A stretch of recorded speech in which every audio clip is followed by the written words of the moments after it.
शहर में काफी हलचल भी है, क्योंकि सभी साल की सबसे लंबी रात की तैयारी में लगे हुए हैं। क्रिसमस ईव की रात, जिसके इंतजार में न सिर्फ ईसाई बल्कि गैर ईसाई भी रातें गिनते हैं ताकि उस रात जमकर पार्टी कर सके। पर फ्रेडी ईसाई होकर भी आज के दिन मायूस बैठा था, क्योंकि जो माँ हर क्रिसमस पर उसे सरप्राइज देती थी वो अब इस दुनिया में नहीं रही। और तो और उसके पापा तो उससे बिल्कुल भी प्यार नहीं करते थे, बस हर बात पर फ्रेडी को नीचा दिखाते थे। ऊपर से उसका कोई दोस्त भी नहीं था जो उसे पसंद करे। फ्रेडी पार्टी के लिए रेडी होकर अपने घर के बाहर की सीढ़ियों पर बैठा था और घर के अंदर उसके पापा टीवी देखते हुए शराब पी रहे थे और फ्रेडी से कहते हैं, अबे ओ कलूटे, इतना भी तैयार हो जा, पर तुझे कोई नहीं बुलाने वाला पार्टी में। चुपचाप घर की साफ सफाई कर और सो जा, चल। अपने पापा से ये सब सुन फ्रेडी और मायूस हो गया कि तभी दरवाजे पर खड़ी एक लड़की ने उसे आवाज देते हुए कहा, फ्रेडी, तुम अभी तक यहीं बैठे हो? चलो, प्रेम के घर पार्टी है ना? वो लड़की फ्रेडी से उम्र में काफी बड़ी लग रही थी, जिसकी आवाज सुन फ्रेडी तुरंत ही दरवाजे पर पहुंच उस लड़की से बात करने लगा। पर उसने तो मुझे नहीं बुलाया ना। अरे उसने तो पूरे क्लास को इनवाइट किया है और तुम भी तो उसी क्लास में हो, इसीलिए चलो। पर मेरा वहाँ जाना किसी को अच्छा नहीं लगेगा करिश्मा। करिश्मा की बात सुन फ्रेडी उसके साथ चल दिया। दोनों प्रेम के बंगले पर थे, जहाँ क्रिसमस ईव की पार्टी चल रही थी। करिश्मा फ्रेडी को दोस्तों के बीच में छोड़ प्रेम के कमरे की तरफ चली जाती है।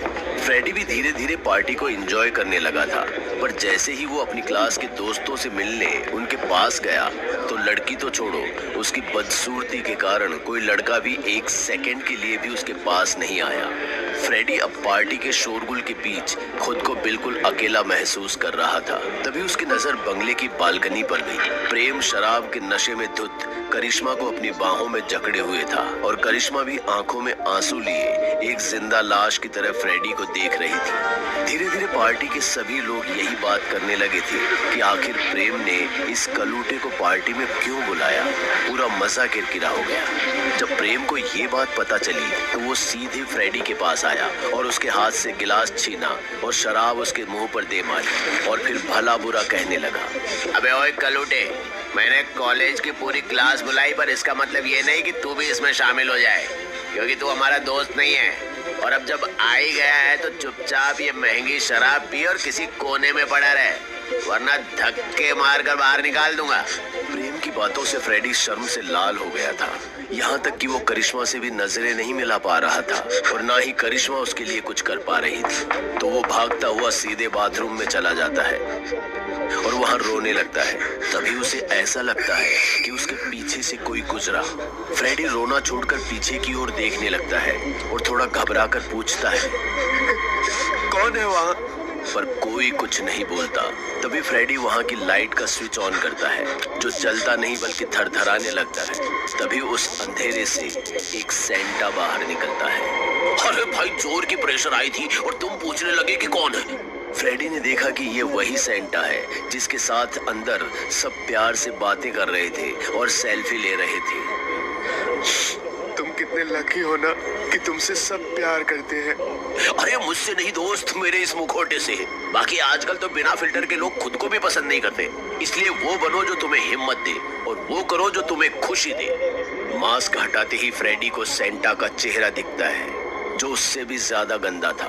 फिर भी लोग उससे प्यार से बातें कर रहे थे क्योंकि उसने नकाब पहना था। अपनी बात कहे वो सेंटा वहां से चला जाता है। फिर फ्रेडी भी करिश्मा को ढूंढते हुए प्रेम के कमरे की तरफ बढ़ता है, पर वहां जो नजारा वो देखता है वो देखता ही रह जाता है। उसके बाद वो शर्म से आंखें फेर लेता है और वहां से भागता हुआ बंगले के बाहर चला जाता है और वहां बेतहाशा एक पोल पर मुट्ठी बांधकर मारने लगता है ताकि अपना गुस्सा शांत कर सके। पर उसे चैन नहीं मिलता, इसलिए वो वहां से सीधा अपने शहर के रेड लाइट एरिया में पहुंच जाता है, क्योंकि उसे ऐसा लगता है कि अगर वो भी वही सब कुछ कर लेगा तो उसका गुस्सा शांत हो जाएगा। पर वहां पहुंचकर भी उसे अपनी सूरत की वजह से बेइज्जती का सामना करना पड़ता है। सुन बे कलूटे, तू पैसा दे रहे है ना, इसके वास्ते अपन तेरे को अंदर लेके जा रहे हैं। पर अपन को नहीं लगता कि कोई लड़की लोग तेरे को इधर भाव देंगी। इतना कहते हुए वो उसे अंदर ले जाता है, पर सभी लड़कियां कोई ना कोई बहाना बनाकर मना कर देती है और सबसे आखिर में एक उससे कहती है, राम जाने कौन सी बीमारी के कारण इसकी हालत हुई है। कहीं इसके साथ किया तो मेरी ब्यूटी को ना कुछ हो जाए, मेरा तो सारा धंधा ही चौपट हो जाएगा। चल चल निकल। जब फ्रेडी को एक कोठे वाली औरत ने भी नकार दिया तो वो बिल्कुल टूट जाता है, लेकिन अचानक उसके टूटे हुए दिल ने मानो किसी हैवान का रूप ले लिया था। उसने उस औरत के बालों को पकड़ा और एक तमाचा जड़ दिया। रुपए पर बिकने वाली नीच, अब तू भी मुझे ताने देगी? तेरी तो मैं। इससे पहले कि फ्रेडी कुछ और करता, कुछ दलाल मुस्टंडे वहां पहुंच गए और उसे धक्का मारते हुए ना सिर्फ कोठे से बल्कि अपने एरिया से बाहर निकाल दिया। फ्रेडी गुस्से के मारे अपने दोनों हाथों को जमीन पर पटकने लगा। तभी उसने नजर उठाई तो सामने करिश्मा खड़ी थी, जिसने फ्रेडी को धिक्कार भरी नजरों से देखा और फिर वापस जाते हुए सड़क के अंधेरे में कहीं खो गई। फ्रेडी समझ गया कि शायद करिश्मा ने उसे उस लड़की के साथ नीच हरकत करते हुए देख लिया। करिश्मा को इस तरह जाता देख फ्रेडी और टूट गया और वहीं सुनसान सड़क पर खुद को सिकोड़ता हुआ रोने लगा और फिर उठकर उसी अंधेरे की तरफ बढ़ गया जहां करिश्मा गई थी। वहीं दूसरी तरफ वो धंधे वाली लड़की कोठे से निकल ही रही होती है कि तभी उसका दलाल उसे रोकता है। क्यों मेरी जान, एक किच थप्पड़ में घर की ओर निकल रही क्या? हैं? नहीं रे, ये थप्पड़ तो इस धंधे में आने के साथ मेरी किस्मत बन गई है। अब इससे डर के क्या भागना। बाकी क्रिसमस है ना, और माँ भी बीमार है, इसीलिए जल्दी जा रही। क्या पता ये क्रिसमस उनके साथ आखिरी हो। अरे नहीं मरेगी रे तेरी माँ, तू जा चल। लेकिन कल टाइम पे आ। वो लड़की मुस्कुराते हुए वहां से निकल जाती है। क्रिसमस ईव की वजह से वहां कोई ऑटो वाला भी नहीं था, तो वो पैदल ही आगे निकल जाती है। अपने चमचमाते मोहल्ले की चकाचौंध से निकल अब वो सड़क के गुमसुम अंधेरे में जा चुकी थी, क्योंकि सड़क पर एक भी लैंप पोस्ट नहीं जल रहा था। उसे इस सुनसान अंधेरे में काफी घबराहट हो रही थी, फिर भी वो बिना रुके आगे बढ़ती चली जा रही थी। तभी उसे ऐसा महसूस हुआ कि कोई उसके पीछे पीछे आ रहा है। देखने के लिए जैसे ही पीछे मुड़ी तो कोई नहीं था, और फिर जैसे ही आगे मुड़ती है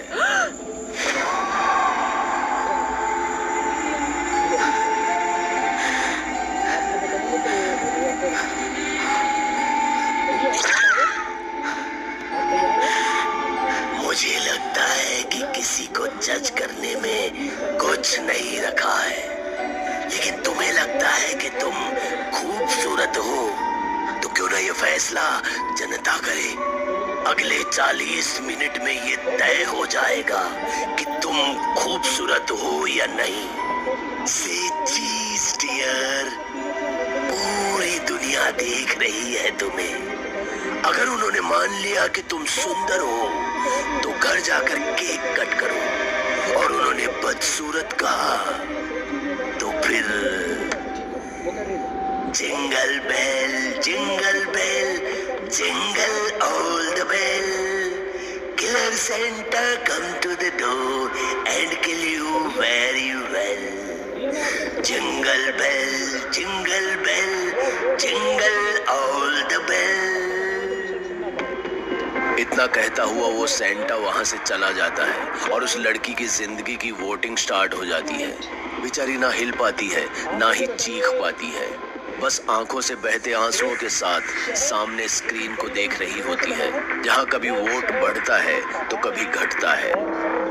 वहीं दूसरी तरफ फ्रेडी फिर से करिश्मा को ढूंढते हुए पार्टी में पहुंच जाता है, जहां सबसे पूछने लगा कि क्या किसी ने करिश्मा को देखा है। सभी से पूछताछ करते हुए वो प्रेम के पास पहुंचता है, पर जब वो उससे नजरें चुराकर भागने ही वाला होता है कि अबे ओए कलूटे, तू अब तक यही है क्या? नहीं देख रहे हो इंस्पेक्टर, महंगी शराब के चक्कर में लोग बेइज्जत होकर भी पड़े रहते हैं। मैं शराब के लिए नहीं, करिश्मा को ढूंढने के लिए यहाँ आया हूँ। ये करिश्मा को कैसे जानता है? जानता है ये सब छोड़ो इंस्पेक्टर, जब वो है ही नहीं तो ये पागल ढूंढ क्यों रहा है उसे? कैसे नहीं है वो है और यही है। प्रेम, क्या ये सच बोल रहा है? हाँ मैं सच बोल रहा हूँ। अभी थोड़ी देर पहले प्रेम उसके साथ कमरे में। प्रेम, सच सच बोल दे। महीनों से सोच रहा था कि मेरी बीवी गुमशुदा है और तूने उसे यहाँ छुपा रखा है। अरे छुपा कर तो तब रखूंगा ना जब वो जिंदा रहेगी।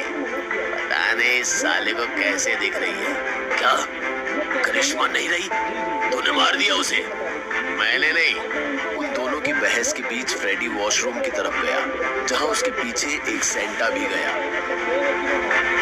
जो कुछ देर बाद वापस भी आ गया अपने उसी खूंखार रूप में, बिल्कुल वैसे जैसे उस लड़की के पास था।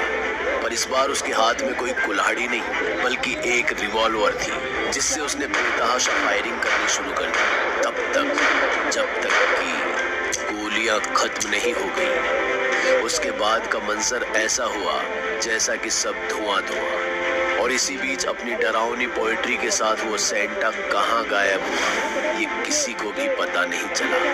तभी 12 बजने की घंटी बजी और वॉशरूम में से एक और गोली चलने की आवाज आई। वहीं दूसरी तरफ उस लड़की का भी फैसला हो गया, जहां वोटिंग में उसकी खूबसूरती फेल हो गई और उसका चेहरा उस हेड ट्रैप में खत्म। इधर वॉशरूम में गोली की आवाज इसलिए आई क्योंकि उस खूंखार सेंटा ने खुद को गोली मार ली थी। पर इस पूरे हादसे में सिर्फ प्रेम, इंस्पेक्टर और बाथरूम के कोने में सिसकता हुआ फ्रेडी ही बचा था। और साथ ही बहुत से सवाल भी छूट गए कि अगर करिश्मा इंस्पेक्टर की बीवी है तो उसे क्यों नहीं पता कि उसकी बीवी कहाँ है, और उसकी बीवी आखिर फ्रेडी को क्यों दिखती है, वो भी प्रेम के साथ, और उस सेंटा ने सबको मारने के बाद खुद की जान क्यों ले ली। ये सब जानेंगे किलर सेंटा के दूसरे एपिसोड में।